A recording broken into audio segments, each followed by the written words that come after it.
Good evening. I'm Ann Nyberg, and thank you for joining us for this News 8 special celebrating women. This has been an historic year for women in the United States, and women's voices are being heard like never before.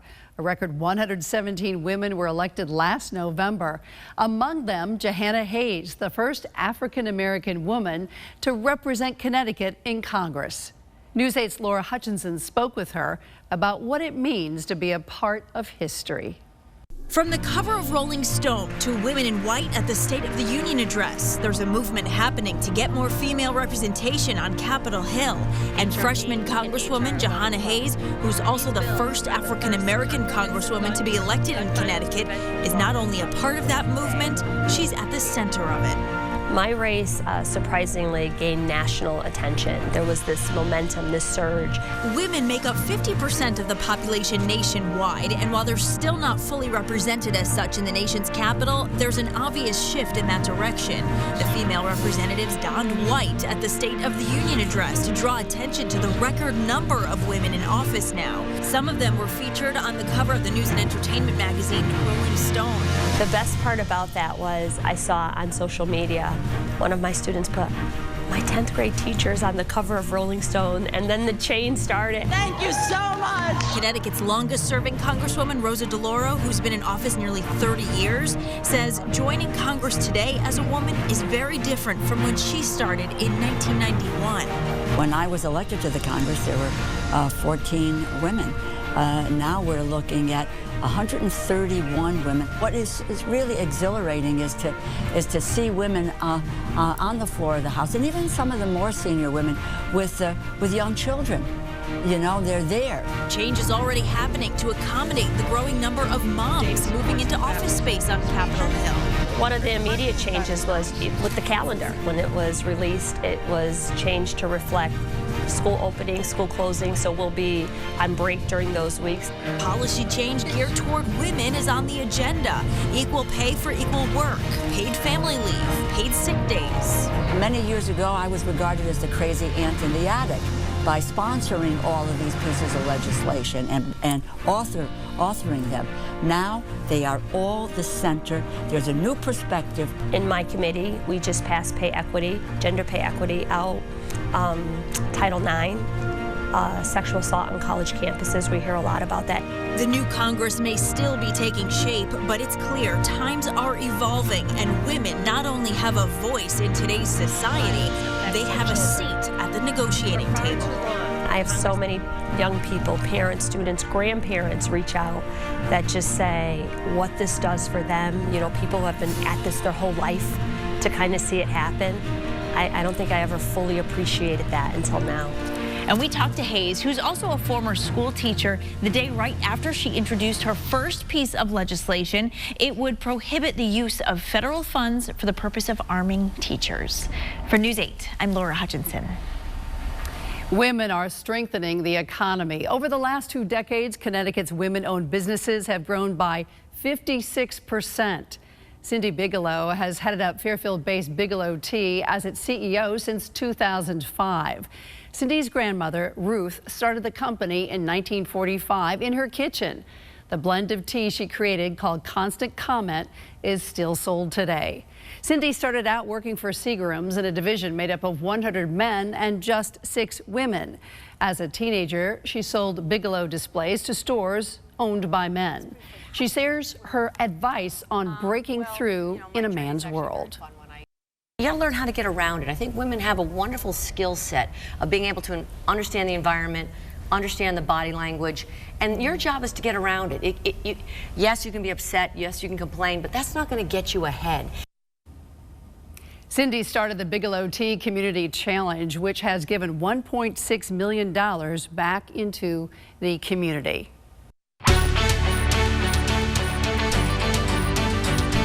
Coming up, the women of Connecticut who made history in the skies. Where's the pilot? I'm like, well, you're looking at her.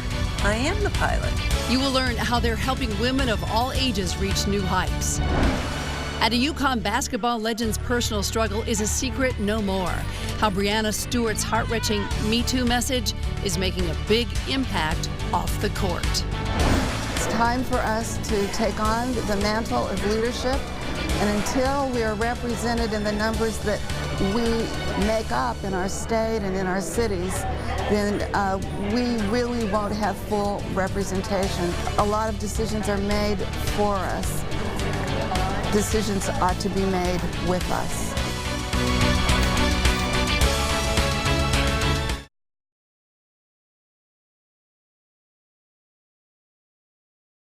I spent the past 23 years in a male-dominated field, and it is very important for women and girls to see somebody who looks like them in a male-dominated area, in a male-dominated profession, letting them know that they can do it. That was Trooper First Class Kelly Grant. She is making a push for more women to join the ranks of state police and help protect Connecticut. A duo of trailblazing women forging a path for Trooper Grant and the rest of the women on the force. Back in 1942, Catherine Haggerty and Evelyn Briggs became the first policewomen to be appointed to Connecticut State Police. They were not called troopers at the time. Briggs and Haggerty were sent to the New York City Police Academy for training. Briggs was described as a crack shot, winning awards as a member of the state policewomen's marksmanship team. Briggs and Haggerty were joined by dozens of other women later that year, appointed provisionally as policewomen during World War II. Another field traditionally dominated by men, aviation. Only about 6% of pilots are women today. Those that have achieved that status jumped over incredible hurdles. We talked to 3 women in different types of aviation at the New England Air Museum in Windsor Locks. Straighten up and fly right. This trio has earned their stripes in the world of aviation, pushing through male-dominated skies. Terry Vandendolder of Madison, an American Airlines pilot, also served the country for nearly 30 years in the United States Air Force and Reserves, becoming a decorated lieutenant colonel. Kathy Wadsworth of Farmington is an aeronaut who flew balloons over remote areas of the world. And Peggy Leffler of Oakville started flying as a child and became a flight instructor and examiner, producing America's newest pilots. When I went into pilot training in the Air Force in 1982, combat exclusion laws were in place.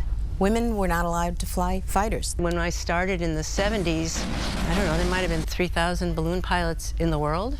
How many women? Maybe 20. I never saw a woman in the cockpit of a commercial plane because they were not allowed to fly. Can you imagine flying this thing? Terry Vandendolder decided to take to the air while a student at UConn. She went on to become a top-notch pilot, finding herself flying missions, some solemn during Operation Desert Storm.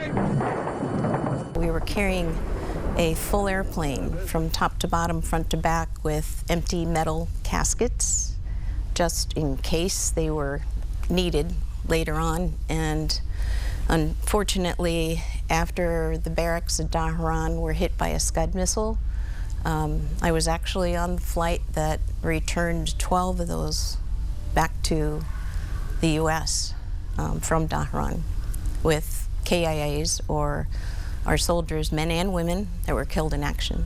Another dangerous mission. Landing a C-141 on an ice runway at McMurdo Station in Antarctica in 1986. There's no earth below your runway. And just the sensation of landing on ice, and also the view of all that white. The touchdown was so smooth, and so you could feel the ice just gently giving way. In the 1970s, Kathy Wadsworth and a male counterpart flew hot air balloons all over the world, including Venezuela, achieving altitude, distance, and duration records. It was challenging. I mean, these areas that we were flying in were remote. One was Angel Falls, which is the tallest waterfall in the world. One was an archipelago of, like, I don't know, 113 little islands off the coast of Venezuela in the Caribbean. I'm feeling the air, whether it's cold or warm, or, you know, I'm seeing the landscape. It's really intimate. Leffler, a chief flight instructor at Berkshire Aviation in Massachusetts, is bringing women of note in flight together in a future permanent exhibit at the New England Air Museum. I find great pleasure in sharing my passion for being in the sky with someone who's brand new to flying. Don't deny yourself. You know, go for it. We all did. Straighten up and fly right. And we have more information on the New England Air Museum and how to support the proposed Women in Flight exhibit posted on our website, WTNH.com, in the Celebrating Women's section.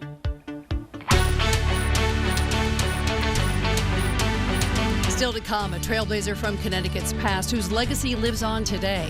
We'll tell you how the daughter of a slave went on to become the state's first female pharmacist.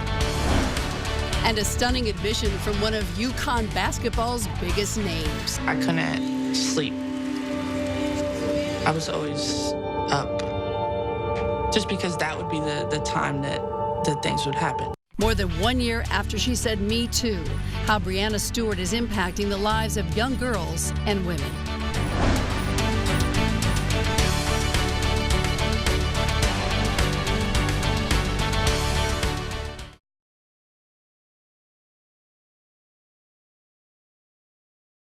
The daughter of a slave went on to become the first female pharmacist in Connecticut. News 8's Keith Kuntz shows us how the legacy of Anna Louise James continues in Old Saybrook. A true trailblazer, she was known to generations of people in Old Saybrook simply as Ms. James. She was just all things to all people. The life of Anna Louise James truly one to celebrate. Born in 1886, she graduated from the Brooklyn College School of Pharmacy, later becoming the first female pharmacist in Connecticut. James took over this pharmacy on Main Street in 1917, when its previous owner, her brother-in-law Peter Lane, went off to fight in World War I. She would later rename it James Pharmacy. At the time, James was one of just a handful of African Americans in town, but she would quickly become part of the fabric of the community. What was it about her personality that was so special? She always had a smile. She always gave you the feeling of, don't worry about it, honey, I can take care of it for you. She was kind of like a member of everybody's family. Today, the place where Ms. James worked and lived for decades remains one of the town's most famous structures. When you come in this building, you can almost feel the presence of Ms. James behind the pharmacy counter dispensing medication. She was a woman who was truly beloved in this community for many decades. Inside this original cabinet from the James Pharmacy, fountains and ice cream scoopers from the original soda fountain, and even bottles of medication used by Ms. James herself. Now, what was snake root used for? It could be used to cure any manner of infection, probably. Longtime Old Saybrook resident Barbara Maynard remembers vividly coming here as a child in times of need. If you had a cut from a clamshell, if you were bitten by a crab, if you had poison ivy, you went to Miss James. A gathering spot for regular folk and the famous, like Fenwick resident and legendary film star Katharine Hepburn, who was known to stop by with her Hollywood friends. She would come in and everybody would know her, of course, and she was very friendly, and she would get her ice cream and she'd get her papers, and she came with Spencer Tracy. I remember that. What was the pharmacy then is now a bed and breakfast run by Eileen Satile and her husband Paul. We'd like for people to enjoy James Pharmacy 300 years from now and see the quality and how special this place is and what a difference Miss James made. As long as the James Pharmacy is open, people will continue to tell her story. In Old Saybrook, Keith Kuntz, News 8. Anna Louise James passed away in 1977. Her pharmacy is on the National Register of Historic Places.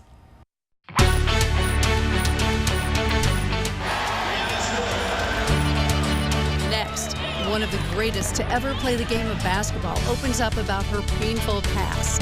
Saying that my article helped save their life or that type of thing. You know, those are powerful statements. UConn legend Breanna Stewart shares her life after saying "Me Too," and changing millions of lives with the stroke of a pen. How a Connecticut woman helped put an end to slavery in America. There are a lot of women that I admire. We're very lucky. We have a lot of great women. But I always think of Governor Ella Grasso. I think she was an inspiration. I remember I was much younger then, and looking at what she had to do, and then not only that, but then when her health and she had issues, and she did everything still with dignity and did everything that she was supposed to be. I think that she is a great example.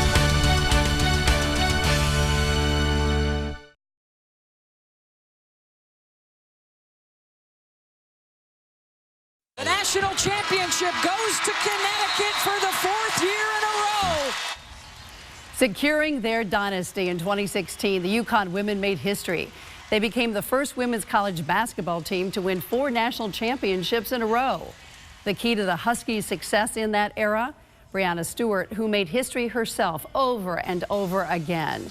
4 NCAA titles, 4 Final Four tournament MVPs, picked #1 overall in the 2016 WNBA draft, and the youngest member of the U.S. Olympic team, winning gold in Rio. Stewart is truly one of the greatest to ever play the game of basketball, only 24 years old. Farah Jadran shows us how she's racking up assists off the court as well.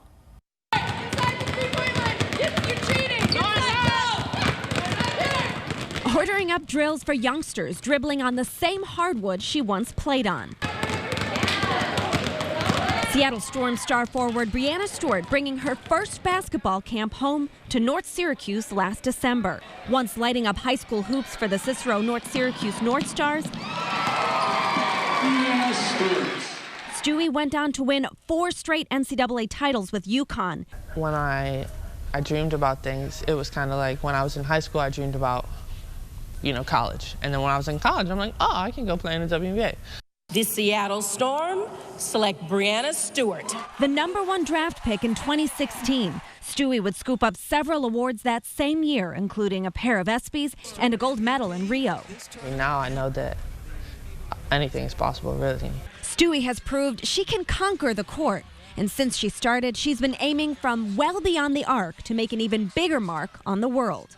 Last year, Stewie stood up and shared her truth with the world in the Players' Tribune, echoing Me Too with countless other survivors of sexual abuse. Saying that my article helped save their life or that type of thing. Those are powerful statements. Saying Me Too on the world stage is just part of Stewie's mission that goes beyond breaking records and winning awards. If it's something that I believe in, I'm going to share my opinion.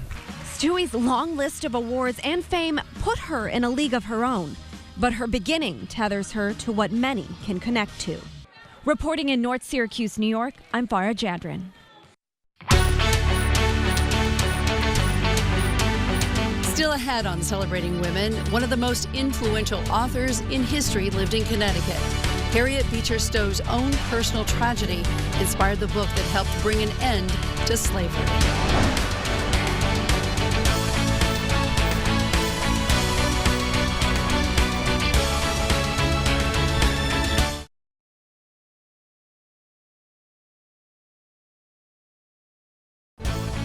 One of the most influential women in U.S. history lived in Connecticut.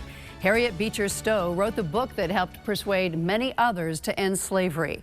News 8's Kent Pierce looks back on her legacy, which lives on at the Harriet Beecher Stowe Center in Hartford.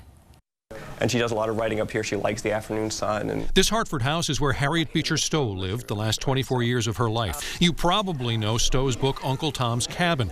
But did you know it was by far the best-selling novel of the entire 19th century? And not just the best-selling woman author of the 19th century, but the best-selling novel, of the 19th century. Stowe came up with the idea when she lived in Cincinnati, Ohio as a young woman. She went across the river to Kentucky, a slave state, and saw something that always stayed with her. Mother and child being sold separately at a human auction, right, being separated from one another, which is a really common experience in the American system of slavery, but not something Stowe had really thought about much before. Then Stowe suffered her own personal tragedy. Her son died at the age of just 18 months. Suddenly she knew what it was like to lose a child, much like that woman at the slave auction. And she resolves that the only way she is going to feel able to process her own grief is to do something. That something became Uncle Tom's Cabin, first published in pieces in a newspaper, then as a book. It has this incredible impact, and the experience for a lot of folks reading it, white people reading it, is to really for the first time make an emotional connection to enslaved people, to black people in America. A decade later, Abraham Lincoln met Stowe and famously said, "So you're the little woman who wrote the book that started this great war." Stowe may have been anti-slavery, but she did not think African Americans should vote. She wasn't even sure white women should vote. She was progressive, but still a product of her time, which they acknowledge at the Stowe Center. Not to put Stowe on a pedestal and imagine her as this person who did a great thing in the past and we should come and celebrate it, but as something that is living and something that continues. One way they do that is to have visitors write down something they would like to change by writing their own book. In Hartford, I'm Kent Pierce, News 8. The Harriet Beecher Stowe Center is part of the Connecticut Women's Heritage Trail.